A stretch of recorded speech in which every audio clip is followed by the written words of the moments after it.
Assalamualaikum warahmatullahi wabarakatuh.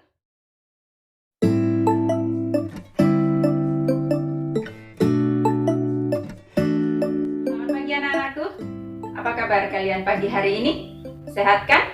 Alhamdulillah. Semoga kalian semua yang ada di rumah dan Bulis yang ada di sini senantiasa selalu diberikan kesehatan hingga kita dapat beraktivitas dengan penuh semangat. Baik anak-anakku sekalian, kita lanjutkan materi pagi hari ini, yakni di tema 3, subtema 1, pembelajaran 3.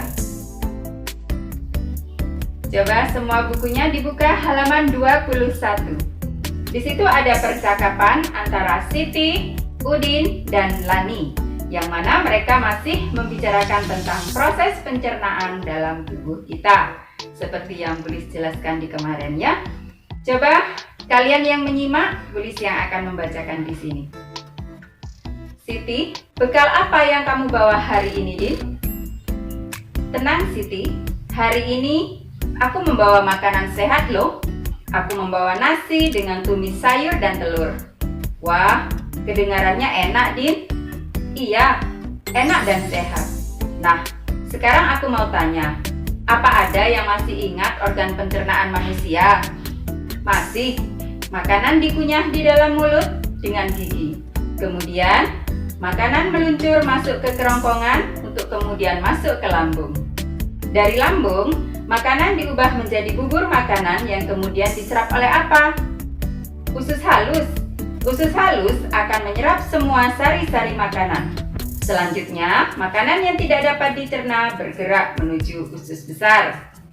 Aku lupa, apa yang terjadi saat makanan berada di usus besar ya? Usus besar menyerap air yang terdapat dalam bubur makanan dan menjadi tempat terjadinya proses pembusukan makanan.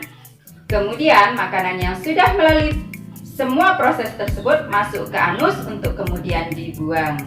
Jangan lupa makan makanan yang sehat ya teman-teman, agar kesehatan organ pencernaan kita tetap terjaga. Itu adalah sedikit percakapan tentang pencernaan pada manusia oleh Siti, Udin, dan Lani, sebagaimana yang sudah Bulis jelaskan kemarin ya tentang pencernaan manusia. Mudah-mudahan kalian semua yang ada di rumah masih ingat ya bagaimana sih sistem pencernaan pada manusia. Nah, kita harus tahu bahwasanya makanan yang sehat itu bukanlah makanan yang mahal, tetapi apa? Makanan yang bergizi yang bisa kita peroleh dari sekitar lingkungan rumah kita. Contohnya, ada pepaya, kemudian ada jambu, ada jeruk. Itu adalah makanan yang bergizi ya anak-anak ya. Jadi sekali lagi Bulis tekankan, bukan harus makan daging, bukan harus makan pizza seperti itu, bukan. Kalian makan-makan yang ada di sekitar sayur-sayuran yang ditanam oleh orang tua kalian, itu adalah makanan yang sehat, yang merupakan sumber energi bagi tubuh kita. Baik anak-anakku sekalian, nah, kita akan mencoba untuk membaca bacaan yang ada di bawahnya, bahwasannya makanan merupakan bahan baku utama bagi manusia untuk memproduksi energi dan memenuhi segala nutrisi yang diperlukan oleh tubuh. Nah, dalam pemenuhan makanan, dalam keseharian ini, manusia itu tidak dapat bekerja sendiri. Contohnya apa? Contohnya di sini dalam budidaya padi. Nah, para petani dalam berbudidaya padi itu mereka tidak bisa mengerjakannya seorang diri, tidak bisa sendiri. Tentu membutuhkan juga orang lain. Selain membutuhkan orang lain, mereka juga butuh apa? Berinteraksi sosial dan juga berinteraksi dengan lingkungan hidupnya, ya. Nah, interaksi sosial di sini adalah hubungan-hubungan sosial yang menyangkut hubungan antar individu dengan kelompok dan kelompok dengan kelompok ya. Interaksi dengan lingkungan hidup merupakan interaksi antara manusia dengan lingkungan yang terbentuk secara alami seperti gunung, kemudian sungai. Itu adalah contoh salah satu lingkungan yang alam kita ya. Baik anak-anakku sekalian, itu sedikit penjelasan dari Bulis. Kemudian coba kalian buka di halaman 24 ya. Di situ ada pertanyaan sebanyak 6. Yang pertama di sini, apakah pihak yang berinteraksi memiliki perbedaan?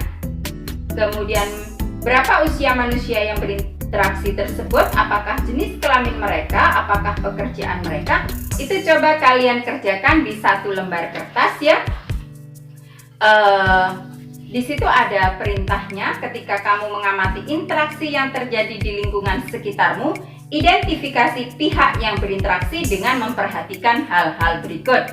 Jadi kamu mencoba untuk melihat, mengamati interaksi yang terjadi di sekitar rumahmu. Setelah itu coba kamu isikan salah satu contohnya saja di situ. Ditulis di satu lembar kertas, jangan lupa diberi nama. Begitu ya anak-anakku ya. Nah, kita tahu bahwasannya di dalam tubuh kita, dalam keseharian kita juga membutuhkan karbohidrat seperti yang dijelaskan kemarin. Seperti contohnya tadi, Pak Tani dalam menanam padi tidak bisa melakukannya seorang diri. Jadi pada saat akan menghasilkan beras yang merupakan di sini nasi, yang merupakan sumber karbohidrat kita. Nah, sumber karbohidrat ini bukan hanya berasal dari nasi saja, tapi bisa juga berasal dari singkong ya, kemudian berasal dari jagung, dari ubi. Jadi bisa digantikan dengan makanan tersebut ya, bukan hanya nasi saja. Kemudian di situ juga ada salah satu contoh iklan tentang singkong. Nah, kita sudah belajar tentang iklan kemarin ya anak-anak. Silakan kalian pelajari sendiri di situ di halaman 25. Mungkin itu saja tugas Bulis hari ini, termasuk apa yang Bulis jelaskan yang singkat ini. Mudah-mudahan kalian semuanya bisa memahaminya. Jika kurang jelas bisa ditanyakan ke WA Bulis ya. Begitu saja anak-anakku. Sekali lagi jangan lupa untuk selalu menjaga kebersihan, kenakan masker dan rajin cuci tangan. Wabillahi taufiq wal hidayah. Wassalamualaikum warahmatullahi wabarakatuh.